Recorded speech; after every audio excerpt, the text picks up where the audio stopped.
So I'm just doing a quick review of the Sony KDL50W656. I guess this review can help anyone looking at the W6 range in general. It's Sony's 2013 model, their more budget model, but it scored very well in reviews for input lag, and I'm mostly a gamer, so that really appealed to me. Anyway, I'll show you the TV quickly. In the centre here you have the Sony logo with it sort of lights up and changes colour depending on what you're doing. One annoying thing about that is it's also the receiver for the remote. So if you have like a 5.1 surround sound setup or 7.1, you'll either have to wall mount the speaker or the TV and put the speaker below it. I've done neither. I've basically just put the central speaker behind the TV, and it really doesn't alter the sound, so it's just a quick way of doing it without altering the sound quality. The stand is very low profile, it's quite thin, and yeah, it's not a swivel stand though.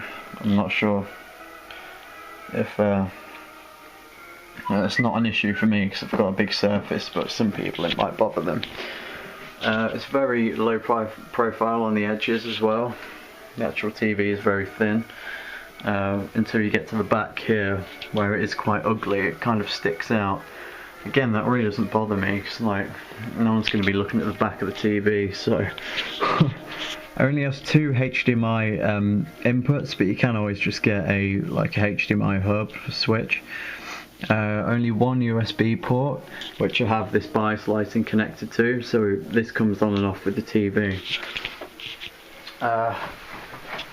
Picture quality is very good. I've only had it for about a week, so I'm still fiddling about with it. There's a lot of different settings to play with, so but yeah, I've just pressed Sony Entertainment Network there to bring that screen up. The control is a basic Sony control, it feels okay.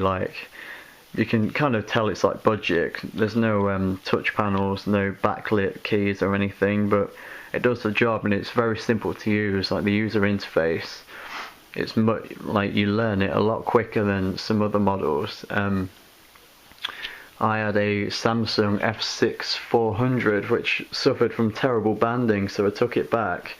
But the interface on that was very difficult to use. This just seems a lot more fluid and quick. Anyway, so you press the SEN button on the control and you get all these apps and games and things. I've barely touched them personally because I just use my PS4 for things like that. My internet connection is quite slow, so that's probably why that's struggling. There we go. Just takes a while to catch up. The signal is actually really good though. My router's downstairs and it keeps a pretty much perfect signal. I like how Sony support their products as well. When I first got the TV about a week ago, obviously I had to update it, but they released another update for it just 2 days ago actually. So I like how, even though this is their 2013 budget model, they're still regularly releasing firmware upgrades, which I think is very good. Press the home button there. Whoops. Hang on. Yeah, and you go to the top, you basically just have featured ads and trials for different apps and things. I don't really look at that personally. Go down, you have history, things you've been watching, what inputs you were using last, apps you were using, so internet browser and whatnot. TV, you have recordings, so you can connect a USB, connects an external hard drive through the USB port. I've not done that myself. I don't really watch that much TV, and if I do, I just use the catch-up apps like 4 on demand. Anyway, you have your channel list there, which is very basic. So most people will use the TV guide, which is here. Again, very fluid, very fast. TV tends to keep up pretty well with what you're doing. Back there, you can set up favourites, so you could group all HD channels together if you wanted, for example. which I've been meaning to do, but I've not really done it yet. Yeah, applications, these are just like the most common ones people would use, so YouTube, Skype, Facebook and all that.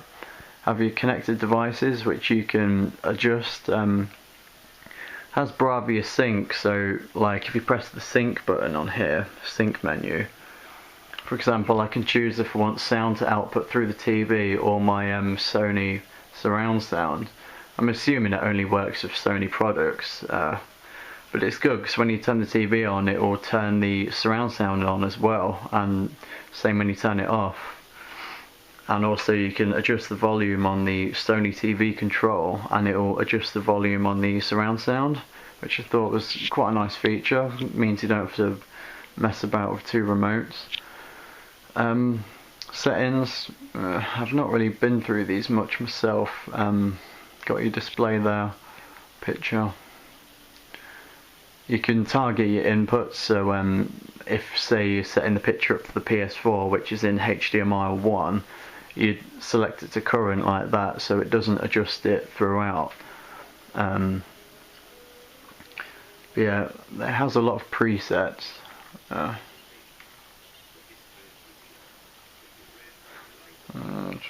Has like a scene select,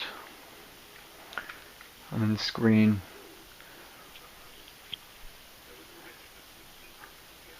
Change the position and whatnot. A lot of this stuff you're never really going to mess about with unless you want like the perfect picture and things, but a lot of it's sort of automated, so if you turn the PS4 on and go on the PS4, it will switch to game anyway. But if you watch a Blu-ray film on the PS4, it will switch to cinema. Like, it does it all itself, which I think is good as well, so you don't have to mess about in the menus. Sound, the sound's not great on it, as you could expect. I mean, it's not great on any flat screen TV nowadays. There's just not enough room for decent speakers. So definitely invest in a soundbar at least, if not a 5.1 surround sound. I can't really show you like footage of gaming. I mean, I can turn the PS4 on, but I'm holding this with one hand, so I can't actually game with it. Also, I'm not sure on YouTube's like copyright. There's new restrictions they've got. Like, I'm not even sure if I'm allowed to show PlayStation footage, but I can show you the menu.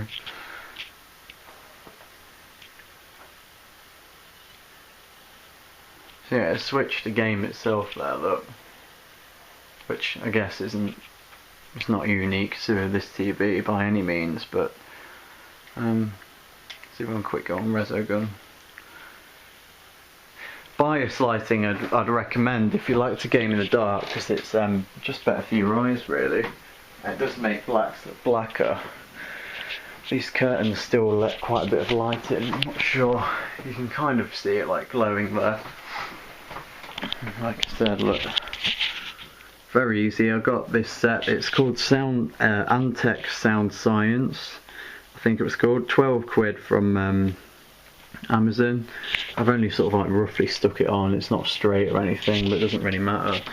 And that's basically the distance I have the TV from the back wall. And in a very dark room, you can kind of see it there, but not much, because that curtain's letting in way too much light. But in a very dark room, it does make a difference. I can try and play with one hand. But whatever. Yeah, for gaming, I'd definitely recommend it. I mean, the contrast is brilliant. Like, shadows actually look like shadows on games like Battlefield 4, whereas on my old TV, they were just like a blurry mess, like a grey, washed out blurry mess. So yeah, it's a very nice screen.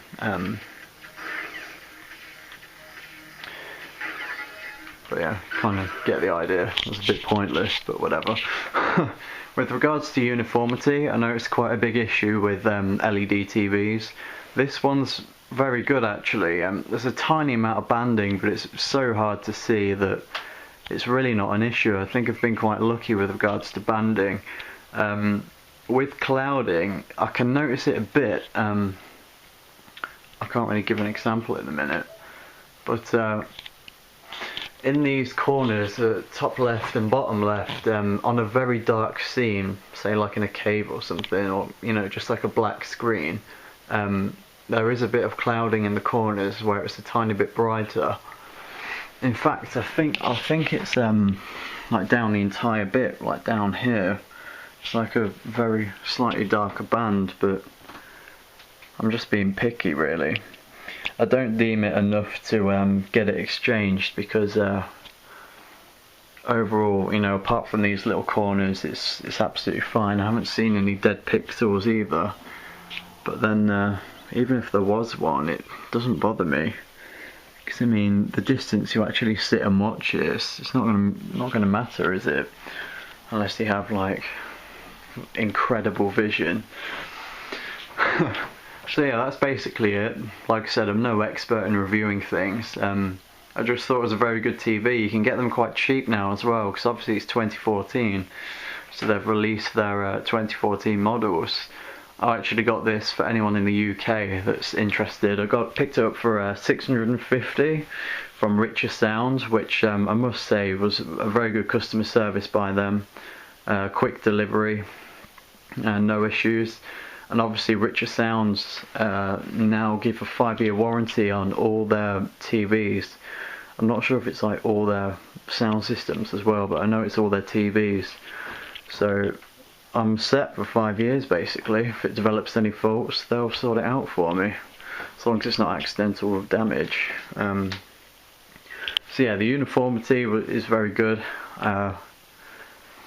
Like I said, I had the Samsung F6400 for a while, and the banding was so bad I just had to take it back.